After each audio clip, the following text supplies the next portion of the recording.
कहानी हमारे साथ शेयर की है कश्मीर से हमारे एक दोस्त ने। उनका कहना है कि नवंबर की बात है। वो अपने दोस्त से मिलने जाते हैं और छुट्टी का दिन होता है संडे का।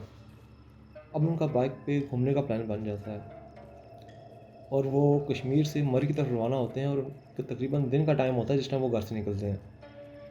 तो अब वो जो रास्ता है कश्मीर से मरी का, वो बीच में बहुत सारी जगह ऐसी हैं जहाँ पे जंगलात से होकर रास्ता गुजरता है।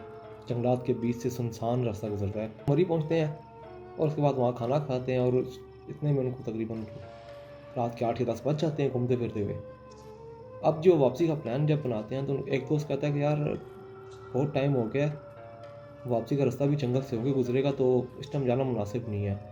जबकि दूसरा दोस्त जो है वो कहता है कि नहीं यार, अभी मेरी जॉब है, मैंने सुबह जाना ही जाना है। सर्दियों की रात उन्हें जाने से रोक रही थी, लेकिन जॉब की मजबूरी उन्होंने जाने पर आमादा कर ही लिया। बाइक चेक करवा के अपने घर की तरफ रवाना होते हैं और जैसे ही उस जंगलात वाले रोड से गुजरते हैं जो सुनसान होता है, तो जो दोस्त बोल रहा था कि नहीं जाते हैं, वो कहता है कि यार मुझे ये रास्ता जो है ना ठीक नहीं लग रहा। अब जिस दोस्त की ज़िद थी जाने की घर, तो वो कहता है यार नहीं, यहीं चलते हैं, अल्लाह का नाम लेके आगे बढ़ते हैं, कुछ भी नहीं होता। तो जैसे ही वो आगे बढ़ते हैं तो रोड के किनारे उन्हें एक अजीब सी कोई मखलूक दिखाई देती है और वो मोड़ मुड़ रहे होते हैं। तो वो चीज़ उनके ऊपर जंप कर देती है। वो चीज़ उनके ऊपर जंप कर देती है गाइस। अब खैर वो बाइक से गिरते हैं दोनों। एक दोस्त जो है थोड़ा दूर गिरता है जाके और एक दोस्त जो है वो बाइक के साथ ही गिर जाता है।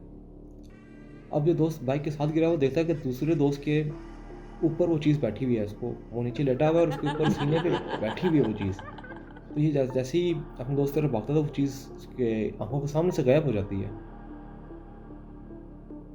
खैर वो अपने जख्मी दोस्त को उठाता है। सुनसान रोड पे दोनों अकेले हैं और उनका बाइक भी डैमेज हो चुका है। अच्छा, जैसे इस चीज़ ने उनके ऊपर जंप मारी तो उसी वक्त बाइक का साइलेंसर टूट गया था, जबकि अभी वो ज़मीन पे गिरे भी नहीं थे। लेकिन खैर अब वो सुनसान रास्ते पे बाइक को उठा के पैदल आगे की तरफ रवाना होते हैं। तकरीबन 8 से 10 किलोमीटर जब वो पैदल चलते हैं तो पीछे कोई गाड़ी वाला आता है और उसको ये हाथ दे के रोकते हैं। वो उनकी हेल्प कर देता है। हेल्प बस इतनी ही करता है कि वो उनको किसी पास के गांव में छोड़ देता है। कोई खुदा का नेक आदमी जो था उसने इनकी मदद की। उसने इनको रात को रहने के लिए जगह दी।